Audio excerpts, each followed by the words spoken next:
Girl, hi. Today we're gonna be talking about Cardi B, Megan Thee Stallion, and Lotto. Now, first up is Cardi B. Flowers first. Cardi B has a great tone for rap music. She has great energy. I love when I hear Cardi get on a track. She's a great performer. And she showed time and time again that she definitely has the ability to sell records. Now, my problem with Cardi B is that she's openly expressed that she does not care about the art form, just like Ice Spice. She only cares about making hits, which really makes you an infiltrator of the space and an imposter, really. Like, would you trust a heart surgeon that was only in the medical field for money? That didn't have a real passion for saving lives? No. Because why? The results would probably vary because their heart isn't in it. Therefore, they probably won't do the proper research and, they won't do their job meticulously. You know what I'm saying? So, and it's been said time and time again that you should not do music if you don't love it. That's a common thing that's always been said. So she should know that if she's an artist. And if you wouldn't be making an income off of the music, would you still do it? That's a question that is posed to artists all the time. And if your answer is no, you should not do music. That means you are not an artist. That's all that means. But you are an opportunist. You might be a hustler, but you're not an artist. And she's been on live and she's been in chat rooms, like on Clubhouse or whatever that was, cursing out people and critics, her fans and her critics for their opinions on the album that has been teased but not dropped for years. No exaggeration, for years. And that is a very poor choice and actually a great way to lose fans and have everyone boycott your music. Just like Joe Budden has claimed that he will be doing now. As I'm editing, if you all look at the screen, you'll see the back and forth between Joe Budden and Cardi B, but she also just released this tweet apologizing for all the antics and whatnot, and she says that she promises that she will release the album this year. So fingers crossed for that. But back to all the criticism I had to say before. I'm not gonna cover all of the nonsense because there are plenty of videos where creators have talked about how she's been throwing these tantrums this whole year. That's all she's been doing. Like, Cardi's just been going off about fans criticism and Offset on lives and whatnot. And she's really going out sad. Like, her main excuse for not dropping is she's observed low album sales from everyone else. But, like, imagine how low they're gonna be after you've done nothing for a long time but participated in drama, cursed everyone out, everyone who was just asking you simply for your album, and you lied about that same album dropping multiple times, and then you curse out these fans who you should be grateful are still even checking for you. She needs to strike while the iron is hot, because while we're even still talking about Cardi B right now, she should drop. That's what I think. And she also she said that she has some education in business. She seems like a good marketer and conversation starter. But she claims that she cried after hearing criticisms, saying like she should just be an influencer, which would be her going back to her roots, basically. But she doesn't want to do that. But Cardi, you're losing us. Like, it's getting very tired. Like, Bongos, the Like What freestyle, and Enough have no clear direction for fans to even connect to for it to have more shelf life. Like, Enough had just enough. No pun intended. Like, it just held a little bit of weight. The bars were decent. And the beat was a thumper. So, it did alright. But, and also, these random beefs, like the random beef with Bia, it gave her a little boost as well with the diss on the remix for Glorilla's Wannabe. But to me, that was a layup. I'm sorry, but Bia's track was not even really impressive. Like, that beef really wasn't much of nothing. So going back to my starting point, though, she has no confidence because her work is not hers. If her writers aren't making songs she approves of, she can't write anything better. She has to wait on her writers to do it, to make her something that she would be happy to put out.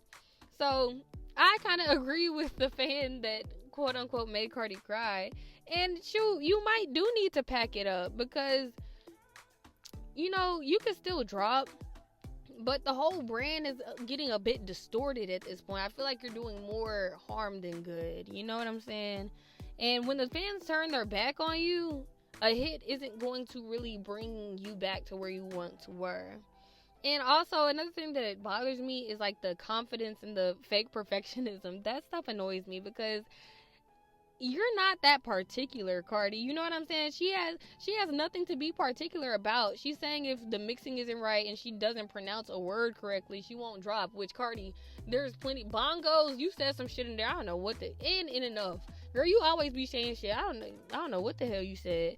So that can't be the problem. And it doesn't take 6 to 7 years for you to have a song remixed or mastered, or for you to do another take where you feel like you didn't pronounce it right. The real tea is, I don't think she has anything. I don't think she has anything she's proud of. Now, moving on. Next is someone who does write her own music, and she actually has bars. Megan Thee Stallion. Flowers First. I just did a review on the Megan album, and the girl has always, in my opinion, been one of the most bar-heavy MCs in the media right now. To me, she's undeniably talented. But my problem with Meg is she's dragged this raunchy, sexy image a little too far for me. I'm losing interest because shoving ass in my face can't distract me from the fact that the music is still lacking substance. The main message has been that her body eats. You know, niggas love her, she gets money, and she's a freak. So if she steps outside of that subject matter, it instantly makes me more interested. The sex sales approach is tired because how many of them are doing it? Like, at this point, I'm so desensitized to the ass because it's everywhere. And I'm not going to play your music in my headphones while I'm by myself or in the car or anywhere just because your ass is fat. So, I don't mind giving Megan the title of Princess of Rap, but many others disagree with that. But I think the real reason isn't because she's not talented. I think that she turned the public against her with like the Tory Lanez situation. I think she turned half the industry against her and a lot of fans, including Tories and hers. And the lies and questionable behavior that was, entangled in all of the mess is what I think turned a lot of people off and made them withdraw their support. I believe, like, from the best friend to the ex-boyfriend and to the queen herself, Nicki Minaj, making these in-depth, and low-blowing diss tracks. It feels safe to say Megan has burned a few bridges. And Meg's content has a bit more direction than Cardi, but I'm definitely over all the sex songs. I got more than enough off of this Megan album. I have all the sexy, sex freak songs that I could possibly need for the rest of the year. And I just look forward to a switch up. I think the decline will continue if the evolution of Megan doesn't come. But I look forward to it. Like I said in the Megan review for the album. I think Cobra kind of hinted at that, and I hope that's what happens. I'm hoping for a slight rebrand. Now, on to someone who has also been in questionable beefs is Latto. Or Mulatto, whichever one. But Latto, she changed it to Latto. Now, Flowers First. Latto has a clear passion for the game. She started on a rap game, and, she has a good bit of hard freestyles and a couple bops under her belt.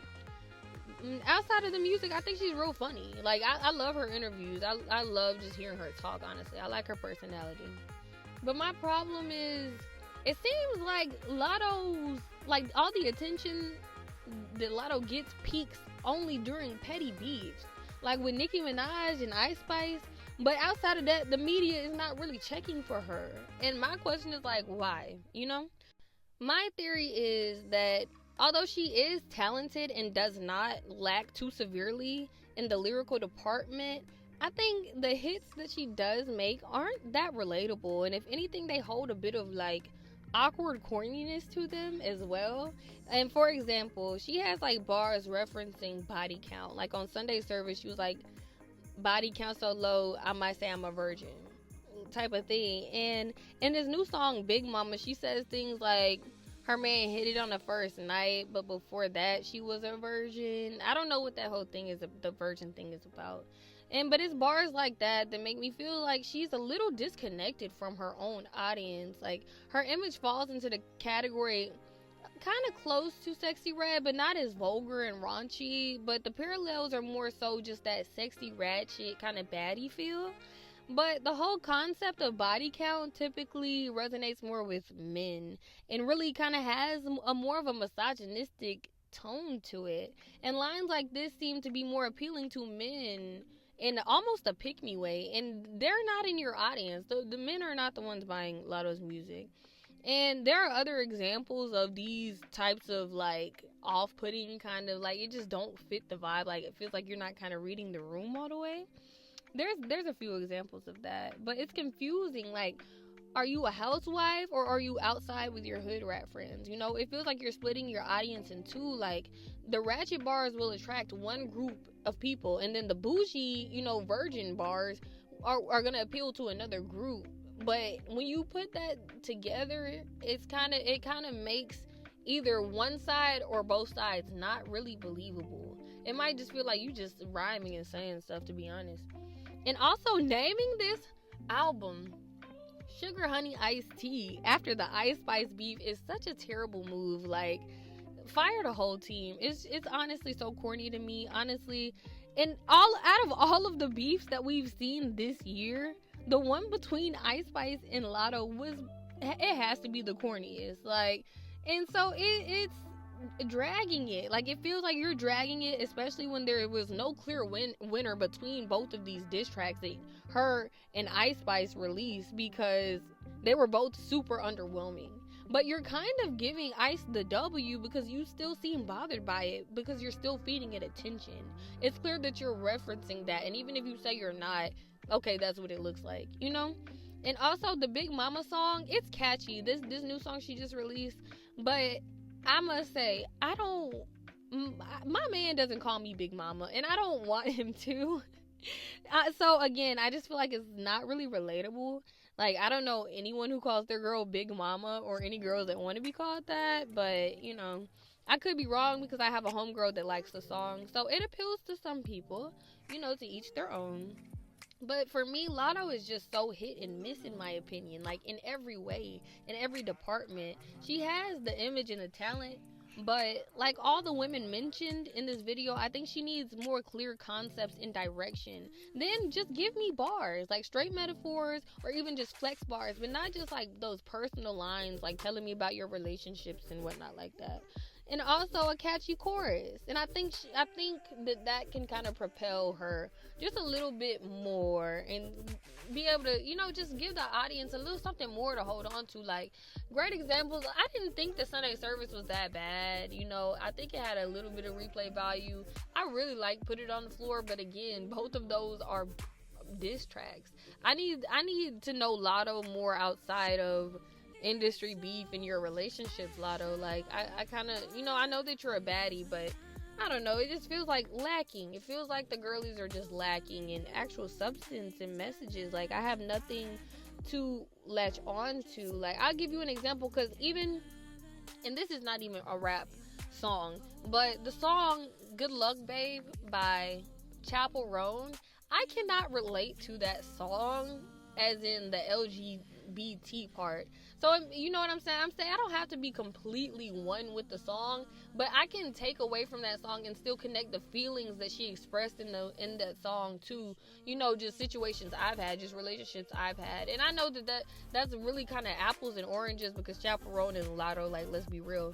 But I'm just giving an example of the song doesn't even have to match my story perfectly, but it just gives me something to connect to. You know what I'm saying? Something that makes me feel something. Because these songs, I'm not feeling much outside of, oh, I'm cute. And then after that, what, you know what I'm saying? And that doesn't last. What hits do you know that you could play from 10 years ago where the only message in the song was, I'm a baddie? I'll wait. So that's all I have for this video, guys. If you have any opinions or ideas, please leave them down in the comments below. I would love to hear it. And I will see you all next time. Girl, bye.